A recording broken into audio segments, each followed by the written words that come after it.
제5장. 형제들아, 때와 시기에 관하여는 너희에게 쓸 것이 없으면 주의 날이 밤에 도둑같이 이를 줄을 너희 자신이 자세히 알기 때문이라. 그들이 평안하다 안전하다 할 그때에 임신한 여자에게 해산의 고통이 이름과 같이 멸망이 갑자기 그들에게 이르리니 결코 피하지 못하리라. 형제들아, 너희는 어둠에 있지 아니하매 그날이 도둑같이 너희에게 임하지 못하리니 너희는 다 빛의 아들이요 낮의 아들이라. 우리가 밤이나 어둠에 속하지 아니하나니 그러므로 우리는 다른 이들과 같이 자지 말고 오직 깨어 정신을 차릴지라. 자는 자들은 밤에 자고 취하는 자들은 밤에 취하되 우리는 낮에 속하였으니 정신을 차리고 믿음과 사랑의 호심경을 붙이고 구원의 소망의 투구를 쓰자. 하나님이 우리를 세우심은 노하심에 이르게 하심이 아니요 오직 우리 주 예수 그리스도로 말미암아 구원을 받게 하심이라. 예수께서 우리를 위하여 죽으사 우리로 하여금 깨어있든지 자든지 자기와 함께 살게 하려 하셨느니라. 그러므로 피차 권면하고 서로 덕을 세우기를 너희가 하는 것 같이 하라. 샬롬, 여러분 반갑습니다. 오늘도 큐트로 여는 기막힌 하루입니다. 이 시간 우리에게 허락하신 본문은 데살로니가 전서 5장 1절부터 11절까지의 말씀과 주의 날을 예비하는 삶이라는 제목을 주셨습니다. 첫 번째로 주의 날을 예비하려면 멸망이 도둑같이 임한다는 것을 알아야 합니다. 데살로니가 교인들은 재림에 대한 신앙을 가지고 있으면서 그 때와 시기를 매우 궁금해 여기고 있었던 것 같습니다. 공동체 안에서도 이런 주제를 가지고 너나 할 것 없이 자연스럽게 나누기도 하고 했었던 것 같습니다. 교인들의 지식의 수준이 주의 날은 밤에 도둑같이 이른다는 것을 자세히 안다고까지 바울은 표현하고 있습니다. 이들은 짧은 시간 동안 바울을 통해 재림신앙을 전수받았습니다. 그래서 자세하게 그리스도의 재림에 대한 지식을 알고 있었지만 어쩌면 누리지는 못했던 것 같습니다. 바울이 데살로니가 교인들에게 그때와 시기에 대한 궁금증을 서두로 하여 문맥을 시작한 것으로 보아 만약 교인들이 재림신앙이 알무로 끝나지 않고 삶으로 녹아져 있는 성숙한 신앙인들이었다면 도둑같이 임하기 때문에 그때와 시기에 대한 것을 궁금해하고 있는 것을 언급하지 않았을 것입니다. 이들의 신앙생활이 지식과 성품으로 살아내고 있었다는 증거이기도 합니다. 그래서 바울은 재림에 대한 것을 지식적으로만 알고 있는 교인들에게 임신한 여자를 예를 들어가면서 다시 이들이 알고 있는 것보다 더 자세하고도 구체적으로 설명을 하고 있는 것입니다. 재림은 임신한 여인은 출산의 시기가 되면 해산의 고통이 따르기 마련인 것으로 예를 듭니다. 예수 그리스도의 재림은 해산의 때와 임하는 고통이고 갑자기 이르기 때문에 결코 피할 사람이 없다고 합니다. 그리스도를 모르는 자들은 심판, 즉 멸망의 고통만이 주어지고 신자에게는 구원의 심판이 동시에 이루어짐을 암시하고 있습니다. 오늘 본문에서 앞에 나오는 때는 크로노스를 가리키고 뒤에 나오는 시기는 카이로스를 가리킵니다. 우리 성도님들은 주기적으로 이 뜻을 들어서 이미 알고 계시겠지만 그래도 오늘 허락하신 말씀이니 다시 설명을 드리자면 때를 가리키는 크로노스는 흘러가는 시간, 즉 우리 모두에게 동일하게 주어지는 자연적인 시간을 의미하죠. 하지만 뒤에 나오는 시기는 하나님의 시간, 카이로스를 가리킵니다. 우리 모두는 흘러가는 크로노스의 시간을 살고 있지만 이 크로노스의 시간에 하나님의 시간, 시기, 즉 카이로스가 도둑같이 임합니다. 하나님의 시간, 카이로스의 시간은 우리가 평안하다, 안전하다 할 그때에 임신한 여자에게 해산의 고통이 임하는 것과 같이 임한다는 것입니다. 그래서 주의 날을 예비하는 자는 멸망과 심판, 해산의 고통이 도둑같이 임한다는 것을 알아야 합니다. 하나님의 시간, 하나님의 시기가 하나님의 때에 임하기 때문입니다. 언제요? 도둑같이 말입니다. 지금 바울은 데살로니가 교인들에게 제 이름 신앙을 지식으로만 알고 있지 말고 반드시 도둑같이 임하게 되는 카이로스의 시간을 빛의 자녀로서 준비한다면 결국 멸망이 되지 않고 심판이 되지 않는다는 것을 말씀하고 있습니다. 임신한 여자는 해산의 날을 준비하고 예비합니다. 그러기에 해산의 고통이 임하는 날, 비록 그 고통이 임하지만 두려움도 있지만 그 두려움에 함몰되는 것이 아니라 있어야 될 일로 여기며 당황하지 않고 출산을 맞이하는 것입니다. 이와 같이 준비하는 자가 빛의 아들이요 낮의 아들이라고 합니다. 그리고 이렇게 언제 올지 모르는 주의 날을 예비하는 자는 어둠에 속한 자가 아니라고 합니다. 저는 요즘 데살로니가 전서를 묵상하면서 매우 불편하고 힘이 듭니다. 이 기도 이렇게 힘들지 않았는데 데살로니가 전서가 왜 이렇게 퍽퍽할지 정말 몰랐습니다. 왜 이리 힘이 드는 것일까를 묵상했을 때 데살로니가 전서에 쓰여진 대부분의 말씀들이 저를 더 예리하게 찌르고 때로는 비틀고 때로는 돌리고 때로는 올가매는 것 같기 때문입니다. 오늘도 때와 시기를 묵상하면서 도둑같이 임하게 될 주의 날을 준비하지 못하고 있는 저를 보는 것이 불편합니다.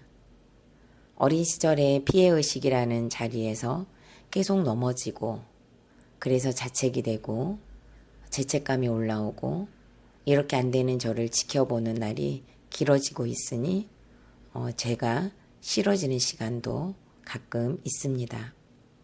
어제처럼 날씨가 흐리고 비가 계속 내리는데 설교 준비를 하려고 사무실에 긴 시간을 묶여 있으니 힘들었습니다.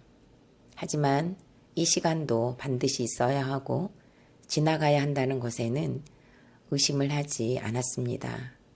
그러다가 이런 저의 상태가 믿음인가 성품인가를 묵상하게 되니 진짜 고단하기까지 했습니다. 하나님께서는 엄마를 통해 끊임없이 도둑 같은 사건으로 찾아와 주시면서 카이로스의 시간을 저에게 임재하고 계십니다. 하지만 저는 도둑같이 임하는 사건이 주의 날이라는 것을 알고 있으면서도 준비하지 못한 자와 같다고 말씀하시는 것 같습니다. 이번에도 친정엄마께서는 변을 보러 가실 때마다 옆구리가 아프다고 하셨습니다. 담당 선생님께서는 다른 증상이 나타나면 곧장 119를 타고서라도 응급실로 와서 CT를 찍어야 한다고 하셨습니다.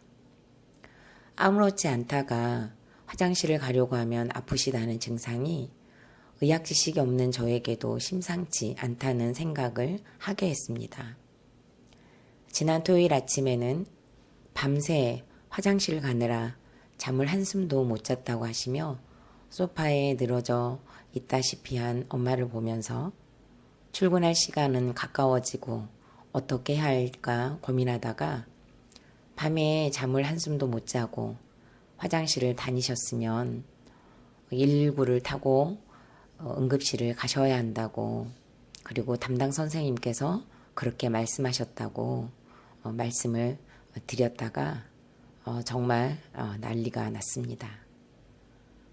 중간에 남편이 엄마의 상태를 알아보려고 집에 갔다가 나를 수족을 못 쓰는 환자로 취급했다고 하시면서 소리를 지르시고 고함을 치셔서 퇴근을 하고 무엇 때문에 그러시냐고 물었더니 119 얘기를 해서 놀랬고 서운하다고 하셨습니다. 엄마를 모시는 동안 수없이 쇼크가 있었고 수시로 119를 불렀으며 때로는 119를 타고 병원을 드나들었습니다. 2년 전에는 폐 종양이 의심이 된다고 하였고 올 초에는 척추에서 종양이 또 의심된다는 소견을 2차례나 받고 대학병원에서 판독을 하며 아닌 것으로 하나님은 끊임없이 배려해 주고 계십니다. 어제 큐티를 하면서 그 후에 우리 살아남은 자들도 그들과 함께 구름 속으로 끌어올려 공중에서 주를 영접하게 하시리니 그리하여 우리가 항상 주와 함께 있으리라. 그러므로 이러한 말로 서로 위로하라는 17절과 18절의 말씀에 너무도 회개가 되면서 이번에는 왠지 두렵고 무서웠습니다. 어제 CT를 찍고 남편이 담당 선생님을 만났습니다. 진단 결과는 소장의 염증이 심해서 나타나는 현상이니 약을 드시면 호전될 것이라고 했습니다. 하나님께서는 너무도 안 되는 저에게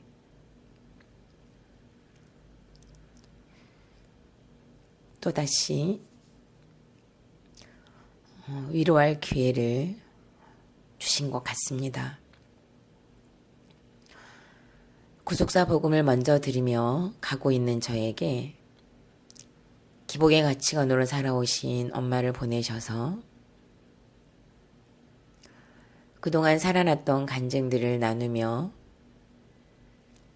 살라고 주신 시간들인데 피해의식에 갇혀 나누지 못하고 홀로 농사를 지으며 살았던 젊은 시절 어린 딸에게 그럴 수밖에 없었던 엄마의 삶을 위로하지 못하고 있는 이기적인 저의 오늘입니다. 그동안 하루가 멀다 하고 벌어지는 사건들이 쌓이다 보니 제 믿음도 성품도 모두 바닥이 나고 있습니다. 어쩌면 하나님께서는 이런 저의 상태를 아시고 공동체를 통해 저의 일상이 믿음이냐 성품이냐를 계속 물으시는 것 같습니다. 구속자를 낳아야 할 딸이 되어 하나님의 때 해산의 고통이 임하는 것과 같이 하루도 평안하지 않고 하루도 안전하지 않는데도 주의 날을 준비하지 못하고 있는 저는 해산할 힘이 없는 자와 같다는 것을 보게 하시는 것 같습니다. 이것으로 믿음이 없는 저를 보게 하십니다. 사실 목사님께서 교회에서의 저와 가정에서의 제가 너무 간격이 멀다고 진단하실 때 인정이 되면서도 불편했습니다. 이 불편함은 목사님은 당해보셨어요? 날마다 같이 살아보세요. 라는 마음이 속에서 올라왔습니다. 이 마음은 남편에게도 올라왔던 감정입니다. 남편이 그러지 마 라고 하면 그 말이 너무 서운해서 당신이 당해보지 않았지? 그런데 지금 당신은 직접 보고 있으면서도 그렇게 말해요? 라고 하면서 억울해했습니다. 이 불편함 그리고 억울함은 왜 생기는지를 또 씨름했습니다. 그것은 저의 재패 중에서 그동안 디테일하게 다루지 않았던 인전 중독이 있음을 깨닫게 하셨습니다. 교회에서 전도사로서 최적화되었다는 진단과 한 교회에서 20년 이상 교육자로 살아남을 수 있었던 본능적인 생존력도 인종 중독에서 온 것은 아닐까 깨닫게 되었습니다. 어린 시절 엄마로부터 이유를 알려주지 않은 채 일방적으로 감정을 쏟아내실 때마다 너 같은 것을 내가 왜 낳았을까? 너 같은 것은 낳지 말았어야 했다고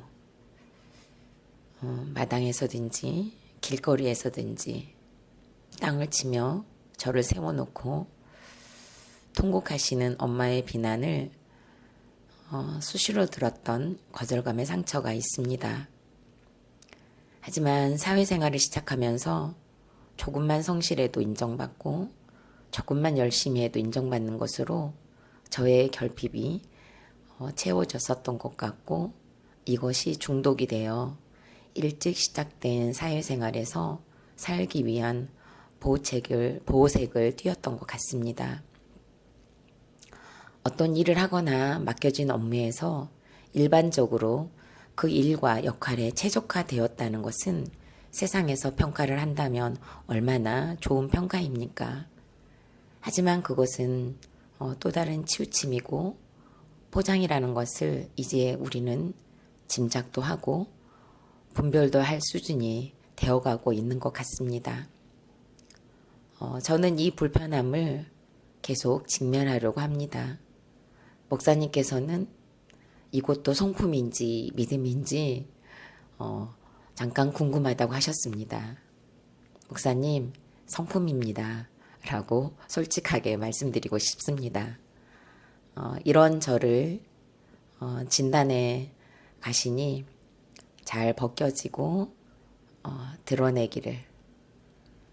불편하지만 그래서 도둑같지만은 카이로스의 시간을 잘 준비하는 자가 되기를 소망합니다. 질문합니다. 나는 지금 카이로스의 시간을 살고 있나요? 크로노스의 시간을 살고 있나요? 도둑같지만 멸망의 사건과 해산의 고통은 무엇인가요? 갑자기 임하여 결코 피할 수 없었던 사건과 문제는 카이로스인가요? 크로노스인가요?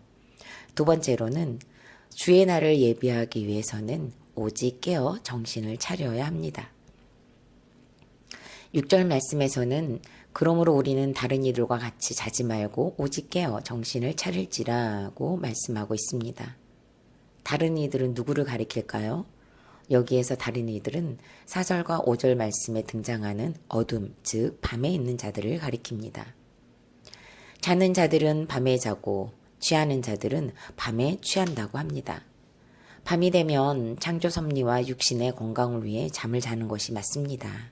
하지만 본문에서 말하는 자는 자들이라는 것은 밤에 자고라는 것은 밤과 같은 사건이 오고 밤과 같은 문제가 왔는데도 잠을 자는 것을 말합니다. 항상 깨어 있어야 할 영적인 잠을 묘사하고 있습니다. 그러기에 취하는 자들도 밤에 취하여 그 허전함을 달래기 위해 술을 찾고 음란을 찾고 도박을 찾으며 쉼을 얻으려 하지만 그럴수록 목마름을 해결이 되지 않습니다. 낮에 속한 우리는 오직 깨어 정신을 차려야 합니다. 그리고 믿음과 사랑의 호심경을 붙이고 구원의 소망의 투구를 쓰면서 깨어 정신을 차려야 합니다. 우리가 깨어 있어도 그냥 깨어 있는 것이 아니라 구원을 위해 깨어 있어야 한다는 것입니다. 마태복음 25장에서 천국은 마치 등을 들고 신랑을 맞으러 나간 10처녀와 같다고 했습니다.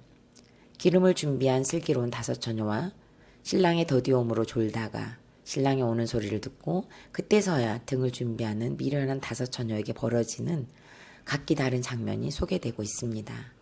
언제 오시게 될지 모르는 신랑을 맞이하기 위해서는 그런즉 깨어 있어야 합니다.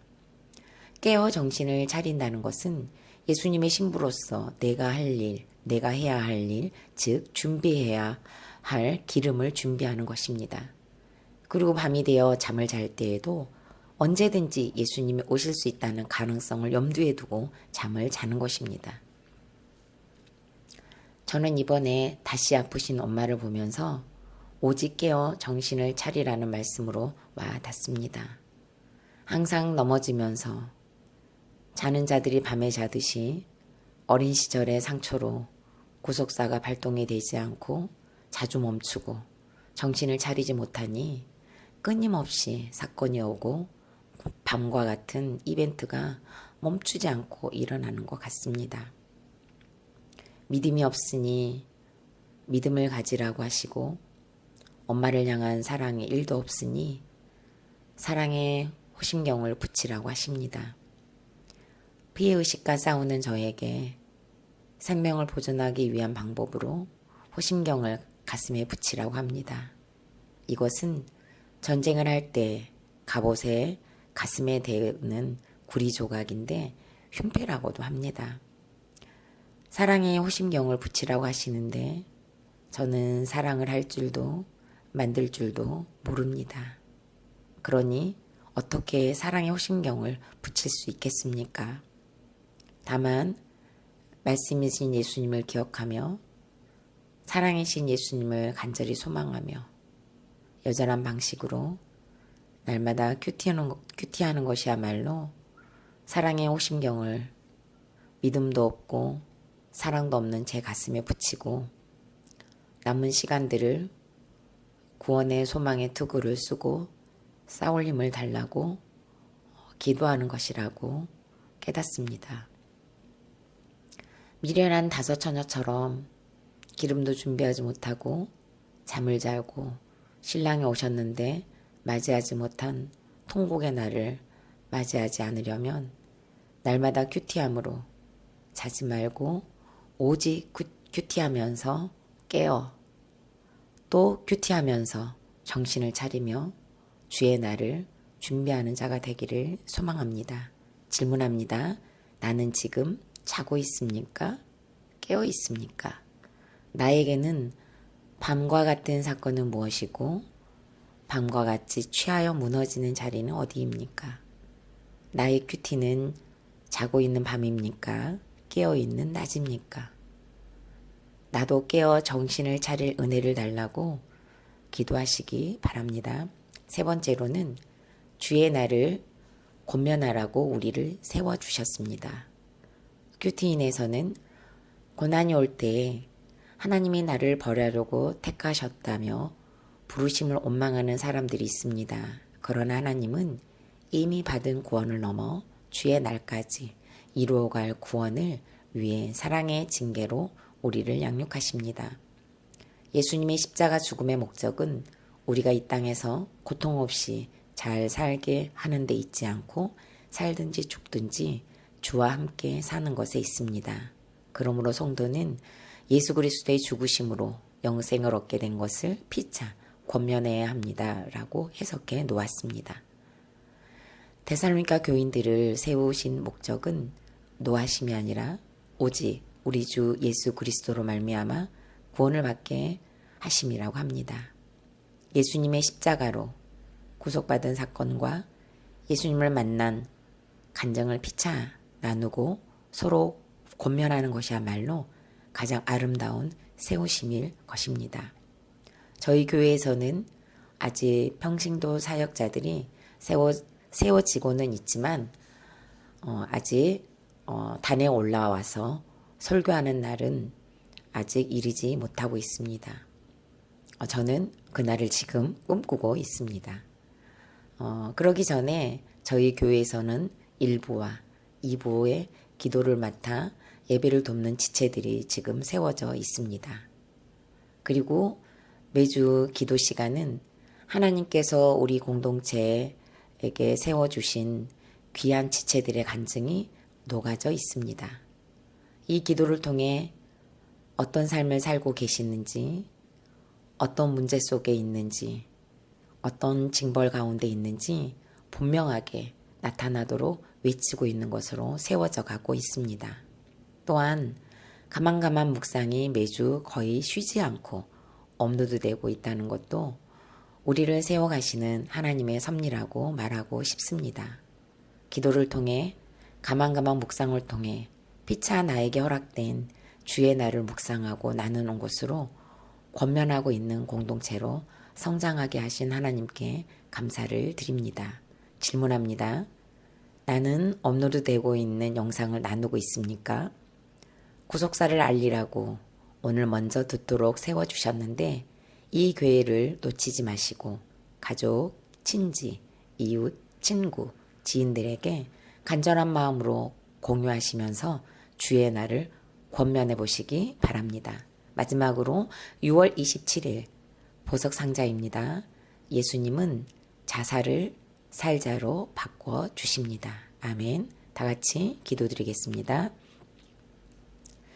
주의 날을 준비하라고 허락하신 환경을 주셨습니다. 구속사를 알게 하심으로 임신한 자와 같게 하셨으나 여전히 해산의 고통으로 신음만 할 뿐 구속사를 누리지 못한 연약함을 도우시옵소서. 엄마가 품어지지 않는 시간이 길어지므로 믿음도 성품도 바닥이 난 저를 보는 것이 또한 고난입니다. 전도사로서 최적화되었다는 진단도 올소이다입니다. 살아남기 위해, 인정받기 위해 포장으로 단련된 믿음은 없으면서도 성품으로 사역한 저를 용서하시고 공동체를 통한 양육을 성실히 감당하게 하여 주옵소서. 저의 민낯을 드러내시기 위해 사용된 엄마와 남편을 보내신 하나님 100% 오르십니다. 날마다 쉬지 않고 일어나는 사건들 속에서 자지 말고 오직 깨어 정신을 차리는 자가 되기를 간절히 원합니다. 오늘도 각자의 환경에서 만나는 주의 날을 가만가만 묵상과 기도로 나누며 피차 권면해가는 하늘가족 공동체로 인도하셔서 더 많은 지체들이 동참하도록 그리고 세워지도록 인도하여 주옵소서. 예수님의 이름으로 기도드립니다. 아멘.